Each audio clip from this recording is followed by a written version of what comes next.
Darling, honeymoon Kodaikanal போலாமா? போலாங்க. Okay. அருமையான காதலர்கள் காதல் மேட்ரு பேசுறாங்க, அப்படியே கவர் பண்ணுவோம். அங்க போய் ஒரு அருமையான காட்டேஜ் புக் பண்ணி மாட்டிகள். என்னங்க அப்போ இனி நைட்டே கொடைக்கானல் போலாங்களா? கல்யாணம் ஆறதுக்கு முன்னாடியேவா?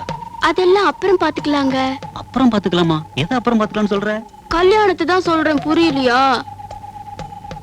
கொடைக்கானல்ல குளிர் அடிக்கும், ஒரே கம்பளி போத்தி படுத்துக்கலாம். ஒரே கம்பளிலையா? ஆமா, அப்பதானே பிரியாம இருப்போம். ஒரே கம்பளில படுத்தா நீங்க சும்மா இருக்க மாட்டீங்களே? ஏன், என்ன செய்வேன்? முதல்ல கணத்துல கை வைப்பீங்க. இப்படியா? அப்புறம் அதுக்கப்புறம் தோல்ல கை வைப்பீங்க. இப்படியா? அதுக்கப்புறம் உங்களுக்கு தெரியாதாக்கும். கொஞ்சம் விட்டா போதுமே, கையிடுங்க. கை இங்க தானே இருக்கு. இன்னொரு கை இதோ இருக்கு.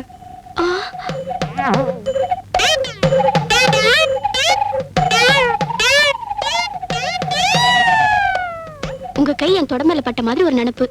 ஓன் தொட மேல நான் ஏன் கையை வைக்கிறேன்? வேற எவனா வச்சிருப்பான். சரி, கொடைக்கானல் அப்புறம் பாத்துக்கலாம். இப்போ ஒரு முத்தம் கூட. ஐயே, இங்க எல்லாரும் பாக்குறாங்க, நான் மாட்டேன். பார்த்தா என்ன, நம்ம தான் கல்யாணம் பண்ணிக்க போறோமே. அதுக்குன்னு இடம் பொருள் இல்லையா? இங்க நான் கொடுக்க மாட்டேன். ஏய், சத்தம் இல்லாம ஒரு முத்தம் கூட.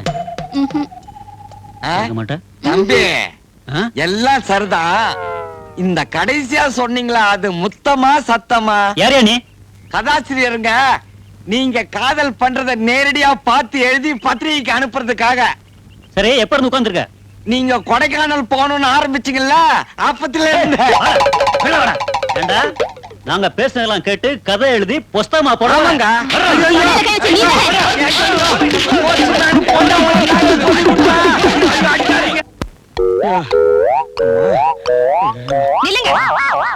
உங்களுக்கு அறிவு இல்ல? கதை எழுதுறாரா? கதை. அந்த பொண்ணு யாரு நினைச்சுக்கிட்டு இருக்கீங்க? எங்க காலேஜ் ஸ்டூடெண்ட். அவளை கட்டிக்க போறவன். காதல் கதை எழுதுற மூஞ்சியை பாரு. அந்த பொண்ணு என் ஸ்டூடெண்டா இருந்ததுனால இதோட தப்பிச்சீங்க. இல்லன்னா அடிச்சே கொண்டு இருப்பாங்க. இனிமே அந்த மாதிரி பண்ணுனீங்க, நானே என் கையால உங்க நிறுத்துங்க. கொண்டாடி போய் புருஷங்களை நிற்கலாமா? தப்பு இல்ல, ஏதோ தெரியாம நடந்து போச்சே, மன்னிச்சிருங்க. இவர் வந்ததுனால தப்பிச்சீங்க. பெட்ரூம் அவங்க கவனிச்சுக்கிறேன். இங்க வாங்க. என்ன சார் ஆச்சு? இதுதான் ஆச்சு. என்ன? நீ காதல் ஜோடியை போய் நேரா பார்த்து எழுத சொன்னியா? ரெண்டு லவர்ஸ் பேசிக்கிட்டு இருந்தாங்க. நைசா கிட்ட போய் அந்த பையன் பேசுறதெல்லாம் முதல்ல எழுதுனேன். அப்புறம் அந்த பொண்ணு பேசுறதெல்லாம் எழுதுனேன். கடைசியில அவங்க ஏதோ குசு குசுன்னாங்க. அது கொஞ்சம் டவுட் வந்து, ஏங்க நீங்க கடைசியா சொன்னது முத்தமா சத்தமான்னு கேட்டேன். எவ்வளவு நேரமா இங்க இருக்கன்னா, ஆரம்பத்துல இருந்தே இருக்கன்னு. ஆரம்பத்துல இருந்து அடி வரைக்கும் போட்டு சாத்தி விட்டாடுங்க. ஏன் சார், இத போய் யாராவது கேட்பாங்களா?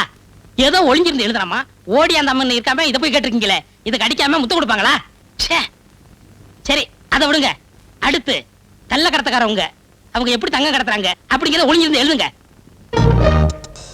கள்ள கடத்தல், அதுல முத்தமா சத்தமானு கேட்க வேண்டியது இல்லையா?